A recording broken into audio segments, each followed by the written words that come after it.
Carta a los Hebreos. El autor de esta carta es anónimo, y la gente se ha preguntado por mucho tiempo si Pablo la escribió o si quizá fue alguno de sus colaboradores, como Bernabé o Apolos. Pero la realidad es que no lo sabemos. En el capítulo 2 descubrimos que el autor tuvo una relación de primera mano con los discípulos que caminaron con Jesús. Así que sabemos que esta carta está anclada en la enseñanza de los apóstoles. Tampoco sabemos cuál era la audiencia de esta carta, ni siquiera dónde vivían. El autor los conoce muy bien y asume que tiene profundo conocimiento de las escrituras del Antiguo Testamento, especialmente de la narrativa de los primeros 5 libros de la Biblia, la Torá, acerca de cómo la familia de Abraham se convirtió en la nación de Israel, de cómo Moisés lo siguió en su salida de la esclavitud en Egipto hasta el monte Sinaí, donde recibieron la Torá e hicieron un pacto con Dios, donde construyeron el tabernáculo que los sacerdotes utilizaban para ofrecer sacrificios, y también acerca de cómo vagaron por el desierto en su camino hacia la tierra prometida. El autor simplemente espera que los lectores conozcan todos los detalles de estas historias. Así que lo más probable es que la audiencia esté compuesta de judíos cristianos, y de ahí viene el nombre de la carta. El capítulo 10 nos da pistas que indican que esta comunidad de iglesia estaba enfrentando persecución y hasta prisiones por su asociación con Jesús. Algunos en la comunidad estaban alejándose de Jesús y abandonando la fe por completo, y eso explica el propósito y la estructura de esta carta. Primero tenemos una breve introducción, seguida de 4 secciones donde el autor compara y contrasta a Jesús con personas y eventos claves de la historia de Israel. Primero, se compara a Jesús con los ángeles en la Torá. En segundo lugar, con Moisés y con la tierra prometida. En tercer lugar, con los sacerdotes y con Melquisedec. Y finalmente, con los sacrificios en el pacto. El autor tiene 2 objetivos principales en todos estos contrastes. El primero es elevar a Jesús como superior a cualquier otra persona o cosa, mostrando que Jesús es digno de toda su confianza y devoción. Pero su segundo objetivo es retar a los lectores a permanecer fieles a Jesús a pesar de la persecución. Así que cada sección incluye una fuerte advertencia de no abandonar a Jesús.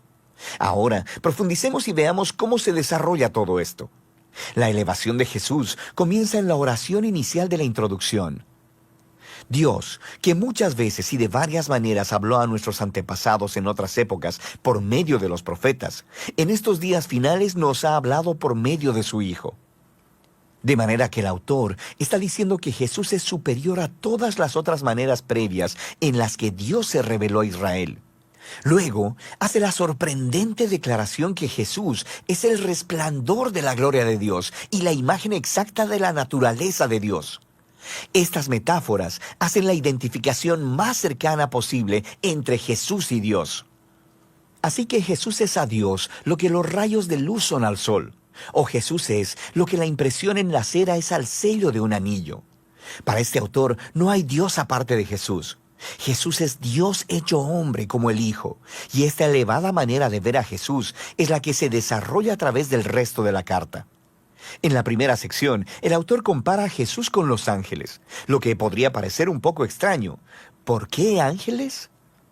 En la tradición judía se enseñaba, basado en Deuteronomio 33:2, que la Torá y las palabras de Dios fueron entregadas a Moisés en el monte Sinaí a través de ángeles. Así que al decir que Jesús es superior a los ángeles, el autor está declarando que Jesús y su mensaje de buenas nuevas son superiores a todos los mensajeros anteriores de la palabra de Dios. De manera que la primera advertencia fluye de este mismo punto. Si Israel fue llamado a prestar atención a la Torá, la cual fue entregada por ángeles, ¿cuánto más deberíamos prestar atención al mensaje que fue anunciado por el Hijo de Dios? Y no solo eso, debido a la condición de superioridad de Jesús con respecto a los ángeles, cuán asombroso es que Él entregara ese estado tan alto para convertirse en hombre, morir y sufrir. En Jesús vemos la gloria de Dios en mayor grado y su gran humildad al Jesús unirse compasivamente al trágico destino de la humanidad.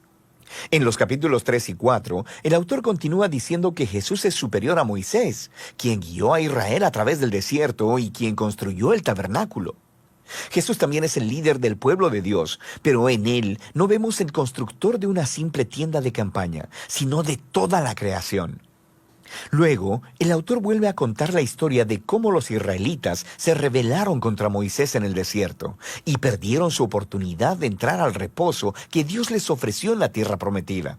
Así que aquí viene la segunda advertencia.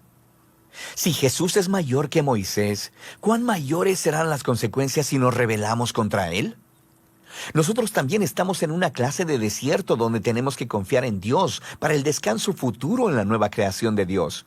Así que asegurémonos de no rebelarnos, como lo hizo Israel en el desierto, y perdamos la generosa oferta de Dios para entrar en su nueva creación. En los capítulos del 5 al 7, el autor compara a Jesús con los sacerdotes que vienen del linaje de Aarón. Su rol era representar a Israel delante de Dios y ofrecer sacrificios que expiaran o cubrieran los pecados del pueblo. Pero él señala que los sacerdotes eran ellos mismos personas imperfectas, así que debían ofrecer sacrificios constantemente por sus propios pecados, así como por los pecados de todos los demás. Algo más era necesario, así que él declara que Jesús es ese algo más.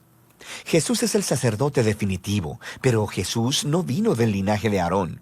Jesús era un sacerdote según el orden de Melquisedec, ese sacerdote y rey misterioso de la antigua Jerusalén, quien aparece en las historias de la vida de Abraham.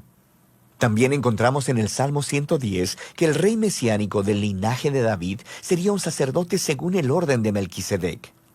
Así que el punto del autor es que Jesús es el rey sacerdote definitivo. Él es moralmente perfecto, está eternamente disponible para su pueblo. Así que Él es superior a cualquier otro mediador entre Dios y los seres humanos. Y entonces viene la advertencia de esta sección. Rechazar a Jesús es rechazar a tu mejor y única oportunidad de estar completamente reconciliado con Dios. Así que no hagas eso. Lo que nos lleva a la última comparación en los capítulos del 8 al 10. El autor nos muestra cómo la muerte de Jesús en la cruz fue el sacrificio definitivo, superior a todos los sacrificios de animales que se ofrecían en el templo. Esos sacrificios debían ser ofrecidos constantemente, tanto cada día como anualmente en el día de la expiación. Jesús ofreció su vida una vez y para siempre, y eso fue suficiente para cubrir los pecados de todo el mundo. Así que el autor advierte a la audiencia sobre alejarse de Jesús. Es como darle la espalda a la oferta generosa del perdón de Dios. ¿Por qué harías eso? Nos dice que el sacrificio de Jesús es permanente y es el fundamento del nuevo pacto del que hablaron los profetas, donde todos los pecados son perdonados. Así que ahora que el autor ha elevado a Jesús por medio de todos estos contrastes, esta sección final es un gran reto a seguir a Jesús. Piensa en el gran panorama. En Jesús han encontrado la palabra misma de Dios. En Jesús tienen esperanza para estar en la nueva creación. Jesús es su eterno sacerdote. Él es el sacrificio perfecto. Así que ahora ellos deben seguir a todos los grandes modelos de la fe que se encuentran en la historia de las Escrituras y deben permanecer fieles a Jesús, confiando que a pesar de cualquier dificultad y persecución, Dios no abandonará a su pueblo. Ese es el flujo de pensamiento básico a través de la carta, la cual al final el autor dice que es una breve palabra de exhortación.